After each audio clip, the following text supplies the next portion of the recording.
Hello again, new day and a continuity destroying costume change of almost identical black t-shirts. Today I'm going to share some exciting news and some poems. So news first. Ta-da! Um, this is a pamphlet about to be launched into the world via the mighty Blueprint Press, containing poems inspired by the arable cousin of the medieval bestiary, the medieval herbal, especially this bad boy here, by the brilliantly named Leonhard Fox. A herbal's represented a similar effort to the bestiary to catalogue and explain natural phenomenon within the compass of a Christian metaphysics. Also, I think they're a way to collect, systematize, contain, and gatekeep knowledge, knowledge and lore that was traditionally associated with or originating with women, and sort of to bring that within the kind of compass of male control. So you can think of this wee thing here as a kind of angry feminist eco-critical response to the idea of the herbal. And I'm weirdly not going to read from this now because we have a digital launch coming up in September. I don't wish to spoil you. Put you off, but do consider this, if you wish, an enticingly dangled, beautifully produced literary artifact for which I am extremely grateful and about which I am very excited. Once again, that's Blueprint Press. Do Google them, do check them out, because they do such wonderful work, and they produce these things that are not just, fantastic collections of poetry, but also just very lovely tactile collector's objects. So please do check them out and have a look at that. Today I'm actually going to read a few different bits and bobs, some of which are from a project Padre O'Donoghue, Poetry Bus Press, and I are working on, which is poems after Marquis Smith and the Fall. But also I'm going to mix that up with a few brand spanking new feminist diatribes, and then a poem after Delmo Schwartz, which is just kind of like inelegantly tacked on at the end there, just because I enjoy the poem, I enjoy Michael Caine, and I enjoy bears, all things. But I'm going to start, I think, with a few feminist ones. I think it will be obvious when I shift to poems inspired by Marquis Smith, and I would hope it was obvious, although we're kind of in a similar territory anyway, so maybe it's not. Shut up and read the poems, Fran. Okay. This is a poem. It's called Match My Freak. Says the song. And here, amidst this counterfeit of family, by determinant and fiat, I declare myself legally dead. Reduce my name to a somnolent noun, your mouth mauling the pale, inordinate freak of it. Kick in your head, dig in the rubble, excavate an alibi.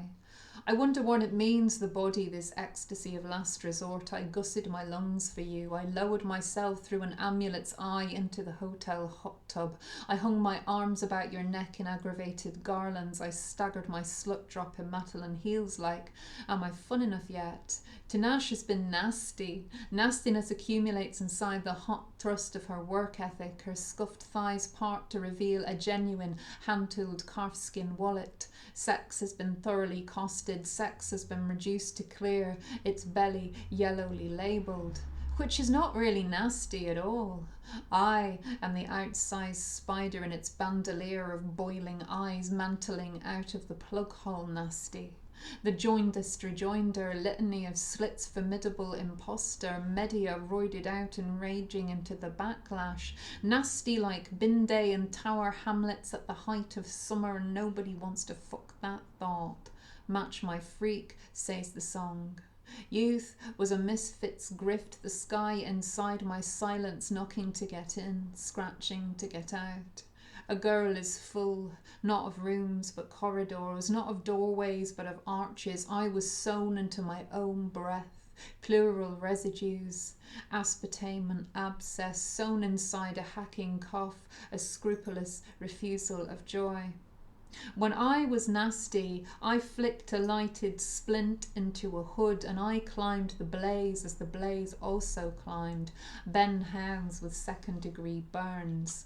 When I was nasty, I was the cobweb part of archway, I was the cobweb part of cunt strung across a gothic tear in any given window, in any given wall.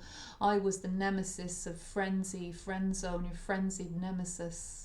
There were pillowy divers, a woman dragging her knuckles through a cupcake, women writhing in the earworm of availability. Or there was us. We were nasty like the land, colonised by lichens, haunted by flowers, a flower defrocked its council of collapses, the politely stricken lily, the perforated hide of a molting rose. Match my freak, says the song. In the video, Tinashe spasms and thrashes, in the dust like a landed salmon at the feet of a man who stands over her as if he's about to unzip himself and piss. Tell me again about expressing my feminine sexual power. Go on, I dare you. And here we are, as if love were a version of Nando's. My body is rolled in desire like a piece of breaded chicken. I am whatever sticks to me. Your darling logic, the imprint of police, anything tasteful and fake, preening and cheesy, an idol of cheap luminosity. A girl. What would it mean to meet myself halfway? To meet pleasure's reprieve in a mouth, a mind, a body not my own? To be matched, a perfection so extravagant that it becomes perversity. Extravagance a trapdoor to some ecstatic country where devastation is not defeat.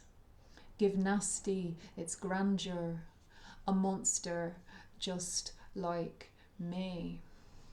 So yeah, so the phrase, just in case you didn't know, if you're over 30, Match My Freak, it's a line in a song by Tinashe, and the song is called Nasty, and that's what the poem references, so it's not exactly a feminist epic, let me just say that. So this is a song, it's kind of a song? It's a song. It's a poem called Stones. I watched the film and it's Ming. And I was thinking about, various folk legends where women are usually punished for their kind of like licentiousness, whistling on the Sabbath and so forth by being turned into stones. There's a lot of that in kind of like Irish, Scottish and also Cornish folklore. But I had an idea that what if they actually wanted to be turned into stones? What if they would rather be stones than women? It seems like the preferable option sometimes, not gonna lie. So that's what this poem is about. To exist in this space. Days when I lived through my longings, my longing to live, I could mean something to someone, I could imagine nothing for myself. I memorized desire. I excelled in theory what I failed in practice. On the island, the women were turning to stone, to stones, glancing down at the sad drumlins of breast and belly, then looking away, the crust of unfuckability that formed on us. It is not subtle, being stared at, being looked through. Imagine a rock so supermassive that it disappears altogether. Say the words, hagstone, gaukstone, gawkstone, glacial erratic. Common carlins in a round say cove and cromlech, menhir and maids. Stones of unsettlement simmering, standing tall, the mane of misfortune is blue as Sabbath's afterburn is blue. Sometimes I wake up so angry. I move about the house accomplishing small tasks with absolute precision and with absolute futility, wanting to smash up the furniture. To exist in this space, scold of assumption, fantastical scar of regard, where we were the whiplash of commonweal, the hysterical swagger of stones. To exist inside your strategy, we were everything hidden behind consent. Reworked the more in the dark crook of our mood. When we were made of flesh, love was indulgent and tyrannizing. The look on your face caramelized exquisitely. On the island we turned to stones in order to exist. A tender emblem limb of flint I wrap around your courtesy. Averted eye is washed ashore. Stone, irrational anchor, jury of androgynes licking the slow chops of intent. To exist in this space, a witch, my incendiary architecture, when the ground sinks and the land slides. This is a long poem. This is called While They Are Translated, and it's a sort of a day in the life poem. So while the world was kind of falling to bits, and Palestine was being bombed the shite out of, was thinking about, you know, war in general and occupation in general, and how, you know, you feel horrified about something on Facebook for like 15 minutes, but then hey, life goes on, and you're back to worrying about really trivial, stupid shite again.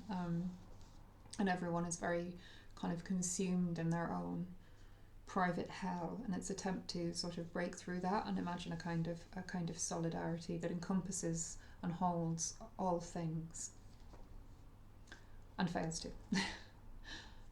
The moon behind a neighbour's chimney, pale and still, a stone that grows a fist around it.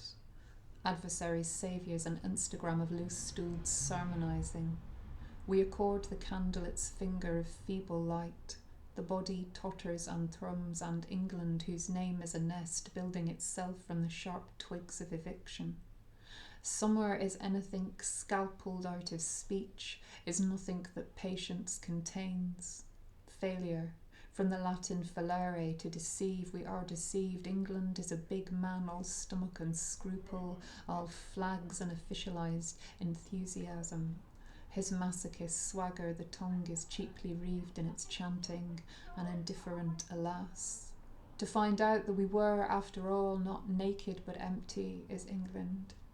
The eye, sterilised by insomnia, will not close. In Dover, we hear the sirens of its dust up all night long.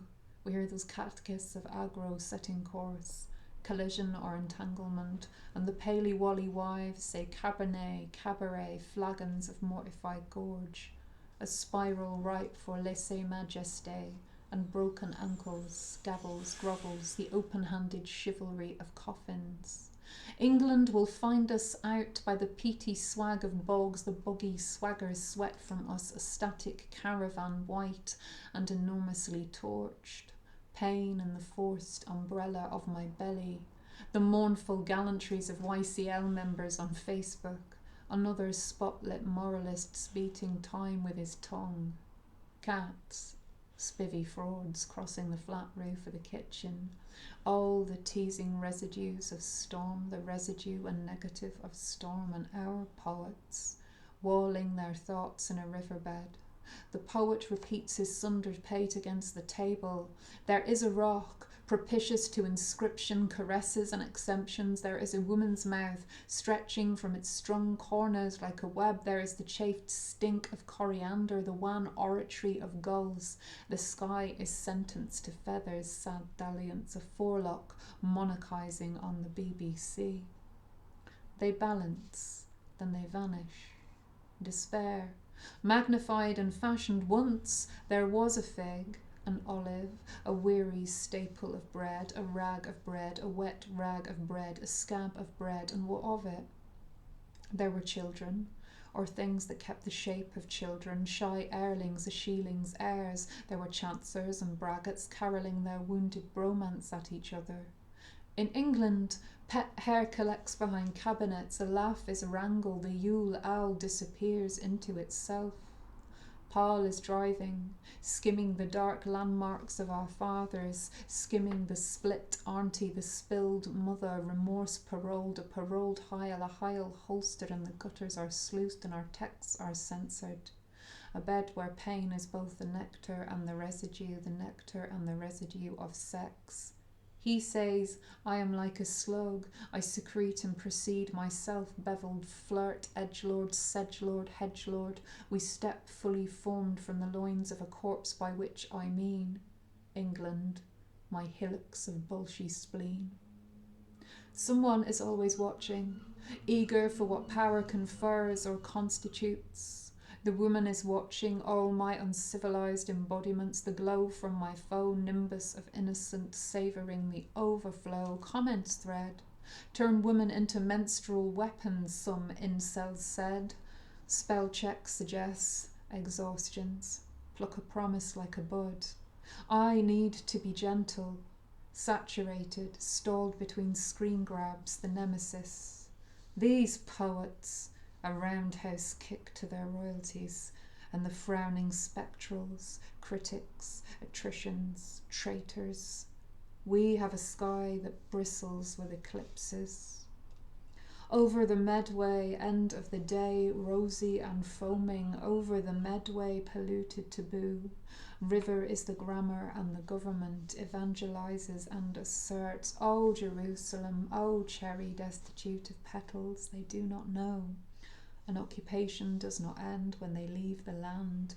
The occupier lives also on memory, extending himself forward in time through you.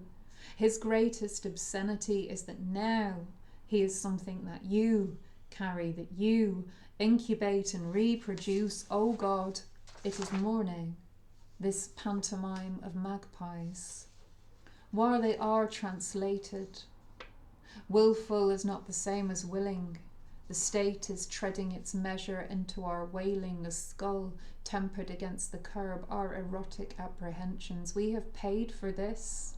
Conjugate the squatting body, Venus or Willendorf. We are ashamed of our bodies.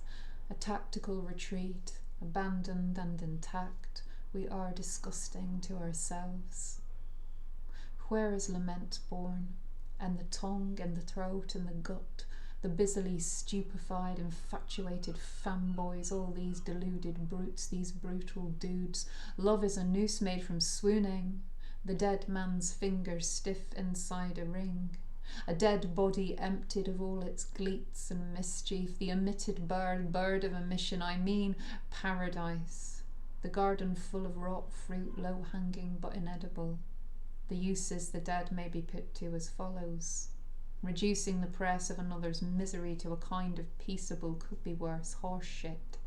To deny the pain of others as comparatively minor and selfish, so as to instill a desperate gratitude for the basic human right not to be blown to bits, but grateful to whom? For why?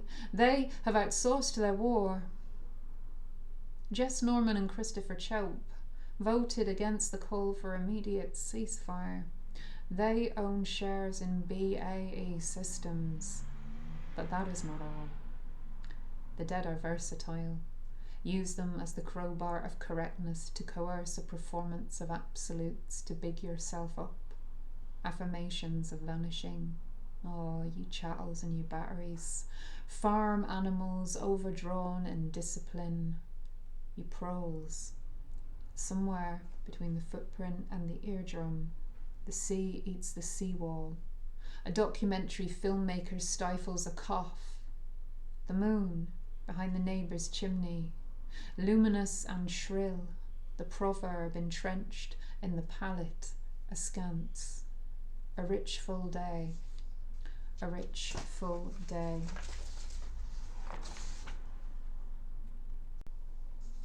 Sorry about that, we change of pace now. This is Factions after Marquis Smith. Late diagnosis. It's a language of dragnets and factions, contractions and stammers. His slack jaw gravitates to globalized consciousness, the corporate scorn and sweet talk drilled into flat writs. King Stephen in the courts of contempt, steel mesh over the eye, oscillating spotlights, yoke and arrows. There was an anarchy. War of succession, war of spoils was a steel mesh over the memoir. Bleatz's upheaval was a dunghill cock. There was an anarchy, timesheet stooges, scuppered duds, these stadium basics, smug opportunists, many and meanwhile beguiled and distracted. The house lights come up. The house lights come up on a lightweight nightmare, nightmarish finality, whose existential dread revoked. interpretations and appraisals, was a botched demagogue. The foreman, with his megaphone full of rancid parable, the foreman, with his lung full of Port Talbot steel, handshake, shift work, the fashionable rackets, carries his spleen in a suitcase, carries his spleen in his handshake. All the couch potatoes of discontent cover their faces. Late diagnosis, there was an anarchy. Packed meat into magnified disguises, smiles, was a cipher for dismay, climbs canker, spits from the top of it. The house lights come up. The house lights come up on. Disposable spectres, temperance spectres depose. The drum roll, the punchline says, we don't like posh boys, but we like their drugs. In a showband burnout, the rarefied tyrant roars. In a city like this, paranoia's perspiration running down its pillars. In a city like this, the pillars of his paranoia. Doric, ghosts in the rosy order of things, the letdown of decades, the rapturous anticlimactic sin-sired, pockets full of poachers' pentacles, dead disciplinarians' limbs, and trivia. Punishments will be disproportionate, skewed, language of drag, of drain, facile and tangled, a language of purge and shudder, a language of threshing dismembered hungover fatalists. There was an anarchy, sober and shattered, an alternate hell with hand sanitizer, alternative hell with hotel Bible.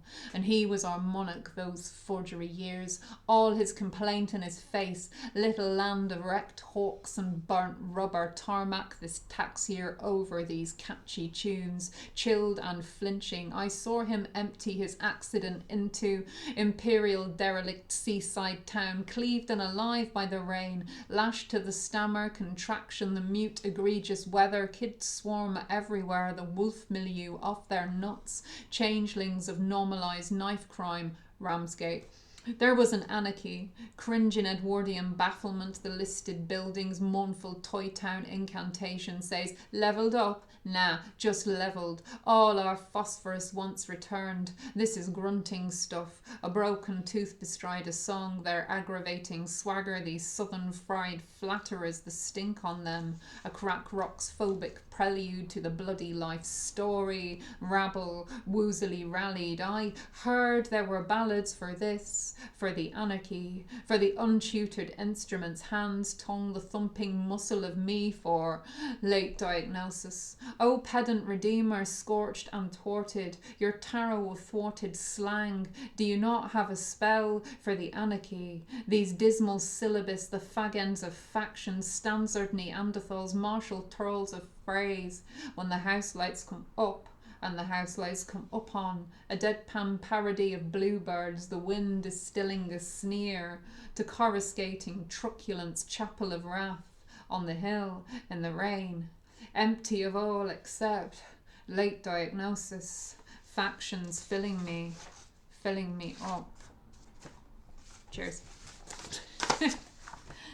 Get out of that one without moving. This is a poem. This is new. This is not really from any project. This is just a poem I felt compelled to write. So of all the things that can definitely do one, Alzheimer's I think is probably first and foremost. So this is a poem about that jitter and shimmer. Today you are sintering. Today you are fritted and fused. Recount your conundrums. The brain is a kiln of total retort. Your brain an ingenious oven. Today you are siltstone, cobble and clay. Today you are shale. Today you are silicate, siliclas, delicate. Today your wind-swept strata strafed, jigsawed, stymied, tick and stim, rinse, repeat your wandering relapse of hands. Wince at a roll call of roustabout names. Your day is today, is whim and summons exquisitely spasmed. You are unscrewing the bulb, set off the alarm, unrolling your calico sock. Today your brain is a radiant coil.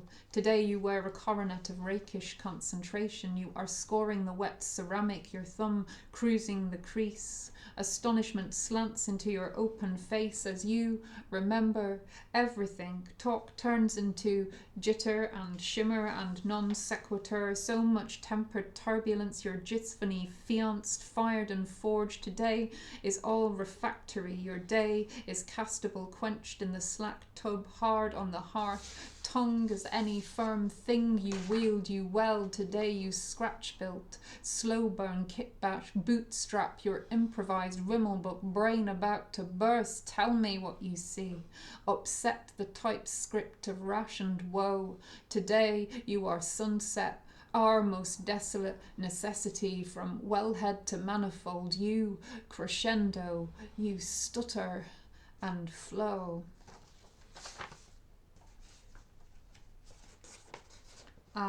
This is a poem because I really like bears, and I really like Delmore Schwartz, who was another kind of Mr. Early Promise who came to a bad end, and I feel like I identify with that quite a lot. I also like Michael Caine. They're just like paragons of toxic masculinity in quite a lot of my poems. I have just realised that, and make of that what you will, I suppose.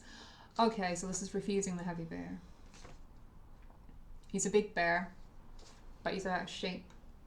With me, it's a full-time job, but still he will not behave. Pint of honey in a straight glass, and God, that strip of torted gristle in the mirror is myself, so bare. Reverberatory furnace of my rage, we meet again. Muffled thrust of disappointment, yet again, and you are back. With my best luck mauled in your bold snout, with your bad head wagging its forecast of clouds. Yup, he's a big bear. His lot is a quandary of hot coals wasp in the ear that slowly maddens. He growls as he grows, and he grows, swells out his sidling bulk with any remnant sweetness shaved from bone. He does not dream. He quarters the carcass of sleep in the close cell of his small, bare brain, the night, and its thick cache of smutty panics forcing him back to the scrub again. Yet again, he drags his devastated stoop away from desire. Oh, rue bear, you are big, but you are afraid. Fear's accustomed cudgel is your home. You live inside the sore head of your legends. You are shuffled to the rear of every stingy zoo. The bear is here, gathering like debt, trembles beneath the wicked tit of the moon, or lashed goes loadedly, swaggering, swinging his tongue like a peasant's flail. He is the very heavy threshold of my failures, his funeral moon stomp clad in rusty black. He is beside us now as I talk of ending, picking the crust from my voice with a finicky claw. My days are awash with his motley, his loud and loutish maundering. He is so big. He will not sit down, he will spit it out, each dishevelled syllable. He will have my say and eat it too. So bare, we meet again, and every morning dirty bruises auger slumped on the bed, and your petulant belly rumbles bare, the noise enough to break my head.